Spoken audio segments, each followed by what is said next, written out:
have to move this down a chin now. I ate too much and I'll be breathing so hard you'll hear my laboring breath if I'm not careful. I appreciated the good meal and the good fellowship, and I appreciated your comments and the good questions many of you asked, and they're thought-provoking. And some of the stories that you shared with me are helpful and kind of letting me know where you are and the great things that you're doing and how you navigate some of these matters. And it's a great thing to be in Christ and to be able to share this journey together. And may I just pause here and say, when we're talking about these topics, anxiety and depression, that for those who have struggled with anxiety and depression, either or both, and that you are here present, I hope that you'll feel less alone than you have throughout your life. And I hope you'll help educate us as to some things that we can do to help. And those of us who maybe haven't struggled with those things in the past, there have been some of us who, during this pandemic, have had not only experienced depression or anxiety, but some have had to concede and say, I've got to have something to help me, and have taken medication. And when we talk about depression particularly, a lot of times the only answer to addressing the level of depression that someone might be experiencing would be medication. And though we're not going to spend all of our time going into that aspect of it, I want to say that up front, that if your body doesn't produce the level of chemical distribution that would make you normal in the sense that you would not be pressed down with despair, then you've got to get it somewhere.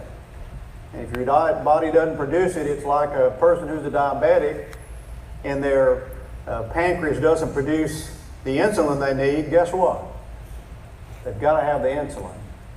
And so they may have to take pills or an insulin shot to get that balance up so they can function. And so it's not a reflection on your faith for you to be depressed.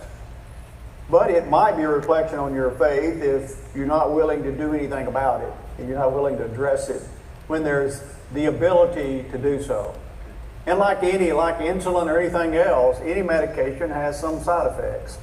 And so there's always going to be trade-off. It doesn't matter what medication you take. There are trade-offs with that. But what will make us as functional as we can possibly be, to be as useful to the Lord and to our families and to experience as much of life the way God designed for it to be as we can. I consider it a blessing of God that we live in a time when we've made advancement. Like anything else, it can be abused, and some people just use it as a crutch. But that's true with anything, isn't it? We can use it as a crutch or an excuse. But I want to take this context to say the discussion we're about to have with depression, I hope we're at a different place. There's been some of you who've sat through sermons that have implied, not intentionally by the preacher, that you sat through sermons that have kind of implied that if you're depressed, it's because you don't have enough faith. We'll talk about that in more detail in the final session. But I hope you see the number of people who are present here that have a little different perspective today and are willing to help you make that journey. But you have a responsibility. Now that we're all public with it, talk to us. You have a responsibility to really tell us how you feel. And you need to anticipate something going forward. Is now that we know how you feel, we're not going away. We're going to keep knocking on your door till you answer it. And if you pull those shades so that we can't see where you are or what you're doing in your life, we're going to keep knocking on the door because we don't want you to feel that way. We don't want that to be perpetuated or multiplied. And so we want to make that journey with you now. And so I hope that that's how you feel. And I hope those of us who are at a different place in our understanding will never go back to where we used to be and just make this a secret that we keep, that we just whisper about, that we tiptoe around each other and say, shh, they're depressed. If you say anything about it, it might make them cry. So let's just not talk about it. Don't bring it up. I hope now we want to talk about it. I can tell you, being isolated for those months, I want to talk to everybody. You know, I go in the post office. I've always been a friendly person, but man, I want to talk to folks. I haven't seen folks in so long. I want to know what's going on in their life, and whether they caught any fish or not, or even able to go fishing anymore. I want to have conversation.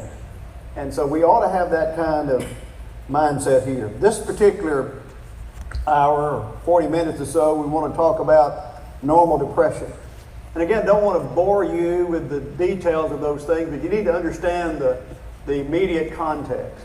You know, we are, as we mentioned this morning from Psalm 130 and verse 14, we are fearfully and wonderfully made.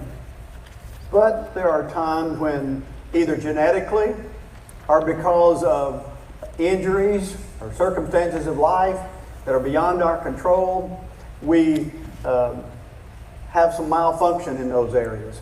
And so with that in mind, I want us, there's a little on and off button here, and it really makes a difference if you turn it on, just for future reference.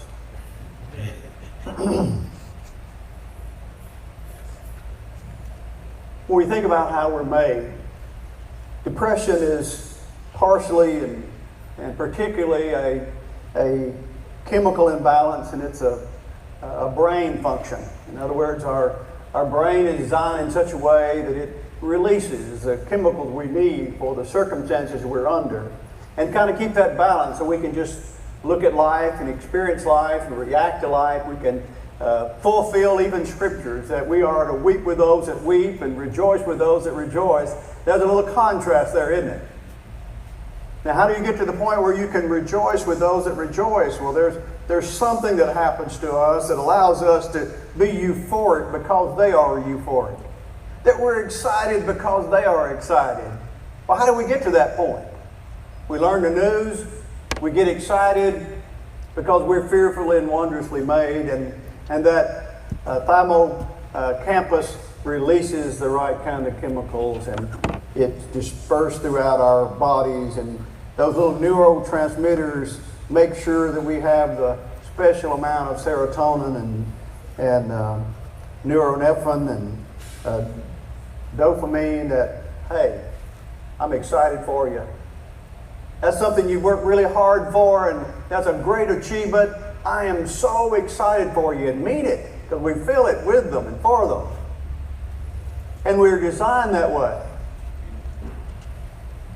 We are in a time when blessings and cursings with news media, but nothing happens in the world that we're not exposed to.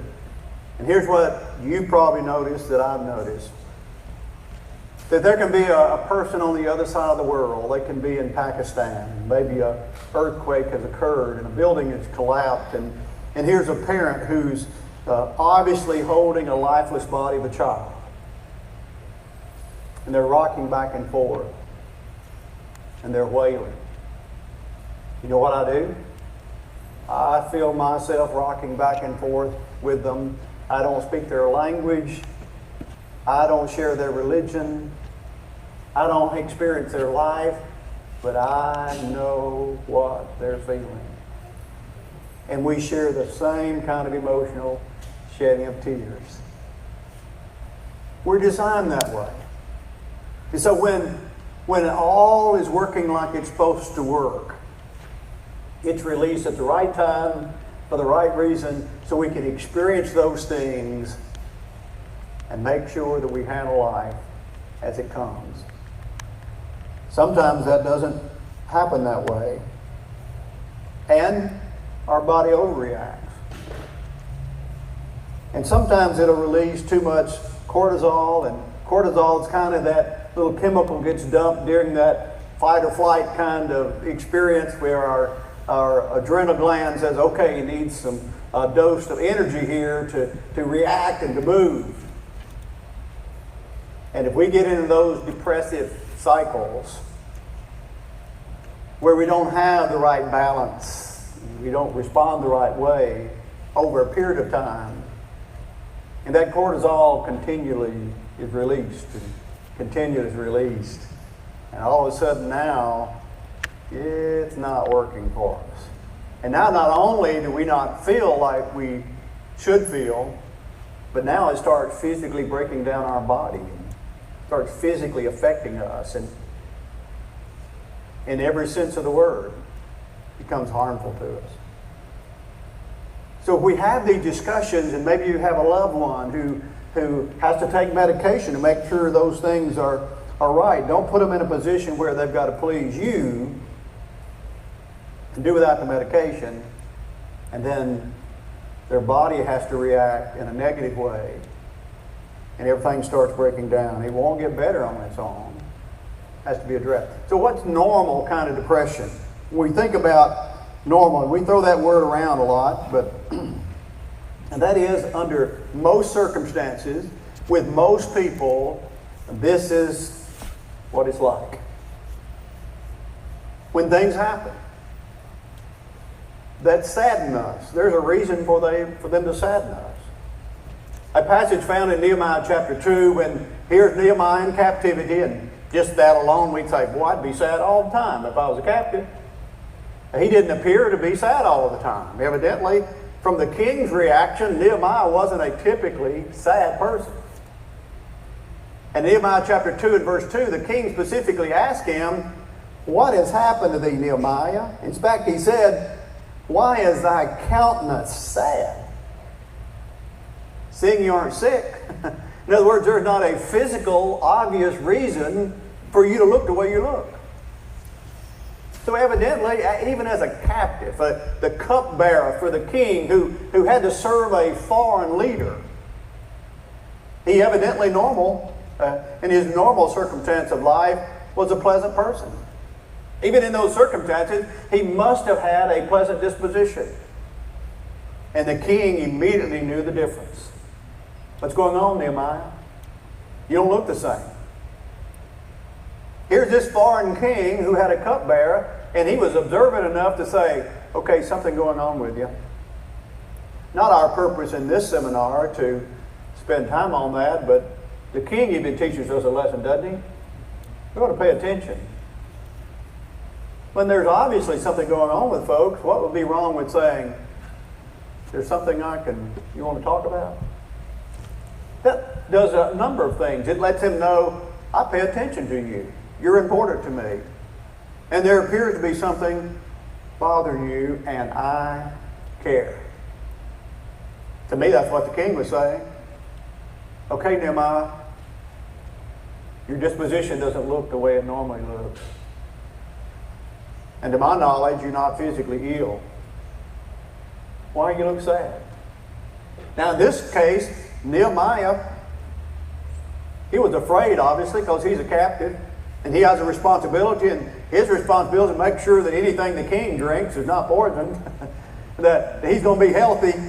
Now, if Nehemiah is sick, and maybe that was the king's point, you're not sick because you haven't drank anything that killed you yet, and so whatever the reason might be for that, he said something different about you, Nehemiah. And he said Nehemiah was afraid. So there's that little anxiety piece to say, yikes, I've drawn attention from the king, and maybe I should have worked a little harder on how I looked. We'll talk about mass depression here in a minute. But he said, do not I have a cause? And he described the conditions of his homeland, his city. How everything had been destroyed and it was in rubble. That's why I'm sad. There's generally some reason why a person feeling the way they feel. And we might, through that explanation of the context, be able to address some things, but we never have the conversation. Even if we notice, if we're too afraid to say anything, and the conversation never takes place, what would have happened, you suppose, if the king hadn't asked Nehemiah? Well, we certainly know the Holy Spirit revealed this book, and so we know the context did happen. When you think about that, it's pretty significant, isn't it, that the king noticed. Never had the conversation. Maybe the city would have still been in rubble. Somebody else might have been raised up to do it, but it might not have been Nehemiah. But here's the king asked the question, and Nehemiah responds. So it describes to us this normal context of depression. He looked different because he felt different.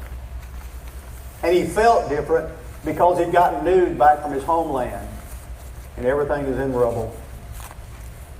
Now, you and I live in different geographical locations, and I've lived in a number of different geographical locations, and every location has its own little ecosystem. And when I lived in the South, part of the South I was from, you had tornadoes. And so, boy, you got to pay attention to the clouds and the warnings, and got to stay safe. Those kind of matters. You live a little further south and they have hurricanes, and so you've got to move away from the area that might be affected and get out of the way of danger. Live in Colorado, you better pay attention to the snow because you can get trapped in a hurry, get caught in an avalanche or a snowstorm. So there are circumstances that we have to adjust to. And we might say if a weather condition came and our hometown was leveled by a tornado, and someone say, "What do you look so sad about?" Say, "Do I have reason to be sad?" I mean, every building that I ever knew growing up in my hometown wiped away. That's kind of Nehemiah's condition, to say, here's what's been going on. And so this cortisol gets dumped into his system. He doesn't feel very good. He keeps hearing this same news that everything back home is just in total disarray. Sad. So the characteristics of this normal depression is this self-doubt and forgetfulness, anger and sadness. And Nehemiah had the sadness part. Activity patterns are upset, the loss of appetite and sleep. Probably a number of those things were at work with Nehemiah. Probably didn't sleep much because he's thinking about these things, and maybe it affected his appetite, but we do know that it did affect him from the standpoint of, he said, "Why is your countenance sad? What's going on with you?" But because Nehemiah did open up about his, we would say, depressive state, the king was able to help him. In essence, said, "What do you need? What would it take to address it?" Sometimes it may just be that simple. If we would talk out loud about it, if we would have conversation about it, there might be some things we could do about it. Might be some things that families could do to adjust and say, look, we're not going to just tiptoe around because one of us is depressed, but we're going to have ways that we can give them the space they need to adjust those things, but we're going to make sure that we encourage them to take their medication, and we're going to try to participate with them in this process, and we're not going to have it a secret in the background and say, well, yes, man, another one of those depressive cycles, you know. Say, okay, what is it that we can do? Now, if you are the person dealing with that, you're going to have to speak up, even if you're a little afraid. Nehemiah did. And say, here's what's going on with me. I'm concerned about this. Or maybe even to the point, sometimes you might say, you know, that level of medication is just not working the same anymore. It's okay. Nobody's going to shouldn't feel less towards you because of that. Okay, maybe we need to talk to the doctor about that. I don't know about you, but I've taken blood pressure medication for a while, and then they'll say, well, we've got to add a little bit to that. Well, what's that all about? Well, your body kind of gets used to it, and so you got to make sure that you get a little help here. Well, what's my option? If I don't take it, I might have a stroke. I've had family members who have, so don't want to take that chance. It's going to make that adjustment. The same should be true in our dealing with these matters. We're talking about depression. So Nehemiah is a good example of what can take place if we just talk out loud about it. Maybe we can get help and assistance.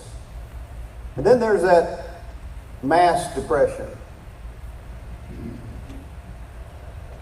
Probably a few people have given us more laughs than Robin Williams. Hilarious person. I mean, he couldn't seem to carry on a normal conversation without it being funny. I mean, he could take the most mundane things and just have everybody in stitches. How many people were just absolutely blown away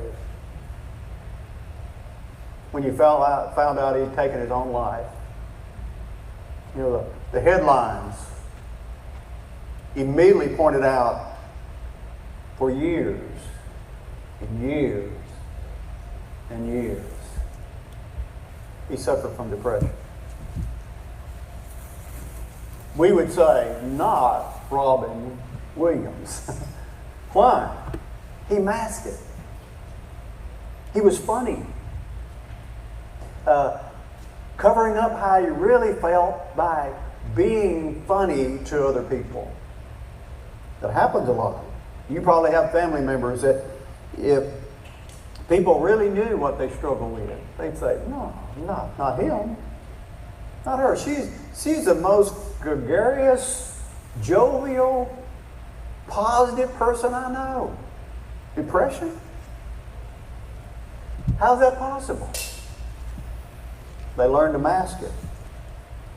And that's not a healthy place to be, not for them and not for their loved ones.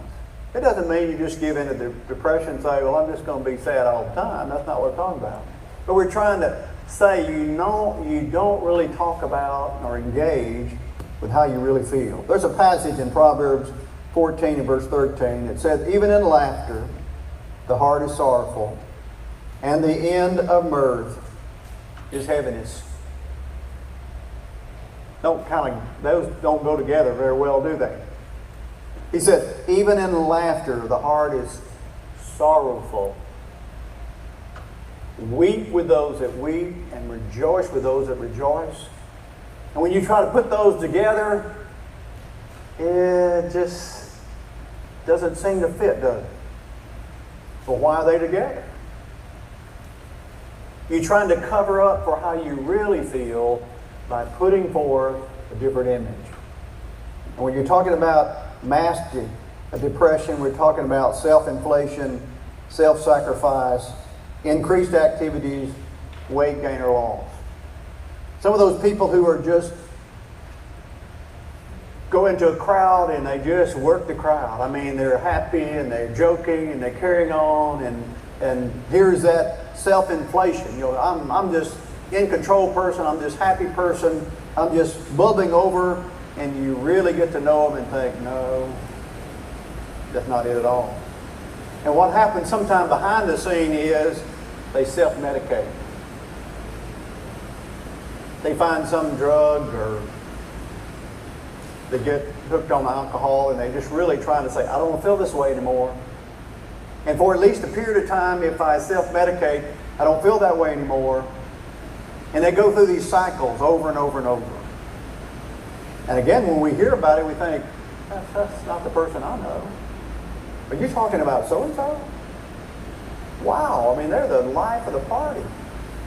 And every time we have a fellowship meal, we are just in stitches. Listen to that person. And we find out privately they've been struggling. And maybe even contemplated taking their own life. You remember the definition we looked at with psychological depression? Being dejected, hopeless, despair. And that is, they look beyond where they are and they just really don't see anything positive. You see, we don't always get the help because that's not what we see. Because they have covered it up. And they've not allowed us to in and see behind the scenes. Those things become really a challenge. I'm assuming that's rain. And I was going to say, I don't know how many chins to go down if that's the microphone roaring that way. But I think the discussion that we have about these different kinds of depression ought to cause us to realize that we ought to pay a little closer attention. That some of these symptoms that we might see in folks, again, don't take what I'm saying is license for us to intrude in people's lives. And for us to diagnose, okay, I know what's wrong with you now. Jerry Martin was in town and he told me that you are masking your depression. I got it figured out. That's not what I'm here for. But what I'm saying is for us to pay a little closer attention. If we are friends with people, be available for people. And be interested enough that we ought to at least be like a heathen king and say, all right, something going on with you? That's normally not how you behave. And if they are just overly jovial and it's just not the context for them being jovial, we might pay a little closer attention. And not cry or be personal, but just start paying attention. Okay, let's see what this pattern is about. And find out if there's something that you can help with. Particularly if you know that when these times of high jovial behavior are usually followed by periods of time when you don't see them. Now likely you won't see the swing because they'll distance themselves from you when they are swinging the other way. They'll just disappear. Maybe they won't call you and normally they would call you. Maybe you plan things and you do things together and they're always a lot of fun to do things with, and all of a sudden they just didn't show up. And when you ask about it, say, well, I kind of got tied up. And you think, well, that's a little out of character. If you're close enough friend, just say, let's just talk about that. Can we talk about that? Are you really okay? Are we close enough friends? Ask it out loud. Are we close enough friends that you would tell me if there's something going on with you that I could help with? Don't want to pry. But I'm not going to be bashful and not let you know I care. Is there something beyond you just got tied up? Not really like you to get tied up. You don't do that very often. There's something going on. Usually, particularly if they're self-medicating, they build in that time so you don't see them self-medicating. They get through that so they can say, okay, I'll go take another round of it. The depression isn't gone. In fact, when they self-medicate, the depression is worse coming out of it than it was before they went in it. But they got a little period of respite where they didn't have to think about it. And now they're going to go for another round. So here I am. I'm behind the scenes with the mask on and saying, when I go out on that stage, all right, they're expecting me to say, hey, how's everybody? Man, I've missed you. I bet you were bored without me being here, weren't you? Everybody like, yeah, where you been, man? And here we plug back in and here we go again. Same old person. Oh, we're glad you're back. We've missed you. Hadn't been the same without you. I know. I don't know how you live without me. You see the mask? But boy, they go as long as they can with that and they can't go any further. And until we identify it, I'm not talking about me and you identifying, say, I know what's wrong with you, but I'm talking about until we help people identify it. And feel comfortable just taking the mask off and say, I'm drowning here. I'm telling you, I don't know what's going on with me. But ever since X, Y, or Z happened, I just can't function. And here's what I've been doing. I've been self-medicating just to survive. And what would you do if they said, and I've contemplated, just ending it all?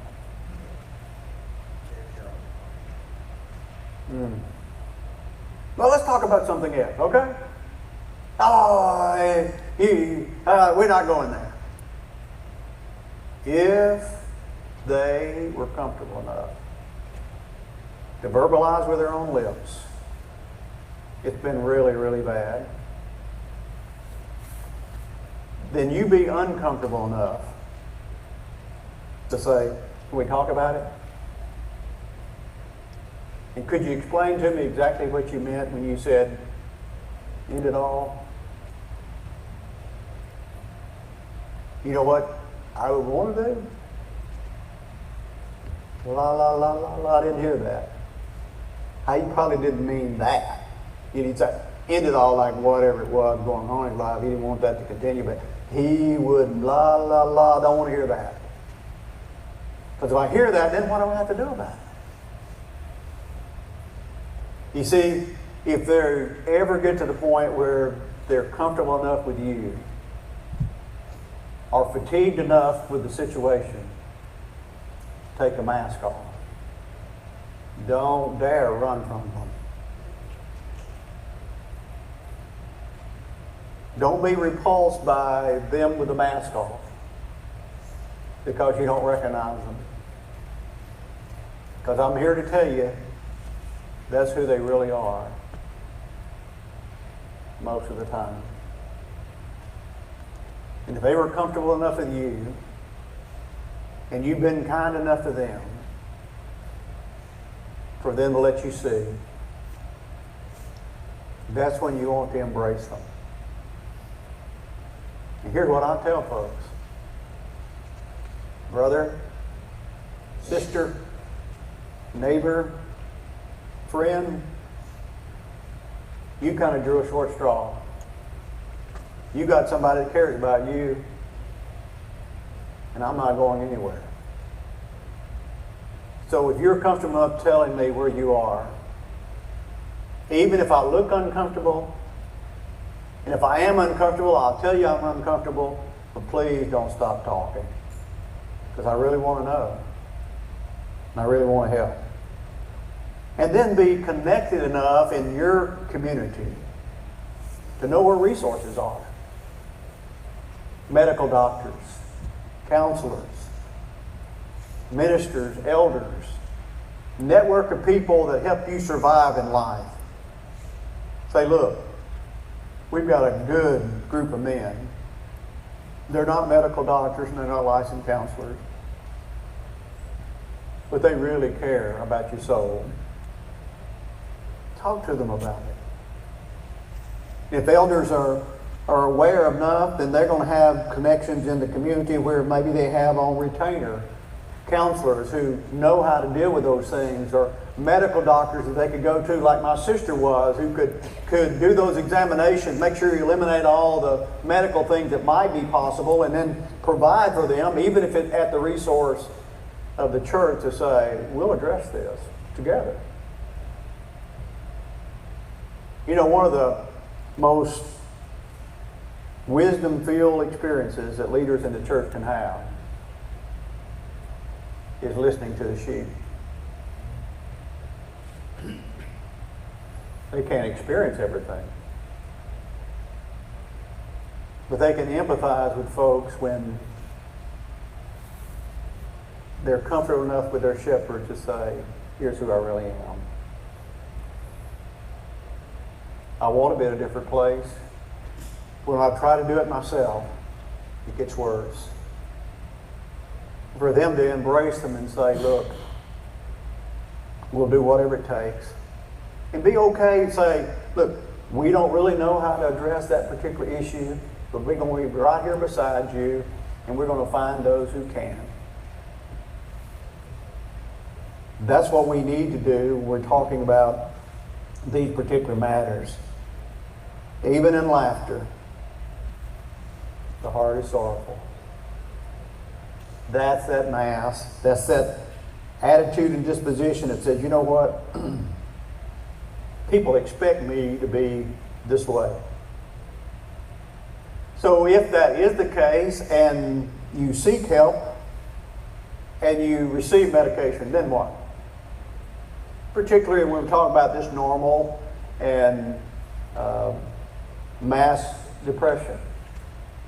These are things that, generally speaking, mild medication can bring about that balance, and maybe also some psychological counseling and some education of the family. Say, let's work together to make sure we're not working against each other. And maybe the whole family go in for counseling. Say, wait a minute, I'm not the one with a problem. If you're a family, you are. We're all in this together. So whatever it is we're dealing with together. So we go in and say, how can we make sure we don't enable behavior that shouldn't exist, while at the same time supporting the process of getting better? How do we do that? That might help the loved one to say, I'm willing to keep the mask off because we're going to all go in together. I'm not just the problem person in this family. We're going in as a family to get help. And then be educated and probably encourage that person to take that medication and to take it consistently. What happens if the medication that worked for this person who told you about it, and you went to the same doctor, received the same medication, and it doesn't help you? Then what? Does that mean that you really weren't depressed? No, it just means that particular medication didn't help that neurotransmitter release what it should release at the time it ought to release it in your body. But there might be another one that would. We do that with other medication. We don't think that's odd. In fact, we build in our response to it.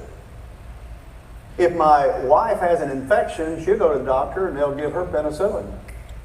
She's almost over it immediately. I'm allergic to penicillin. We could have the same infection. Go to the same doctor. You know what it says on my medical record? Allergic to penicillin. It's going to be fatal if I get the penicillin. So guess what? I'll keep the infection. And we'll try something else.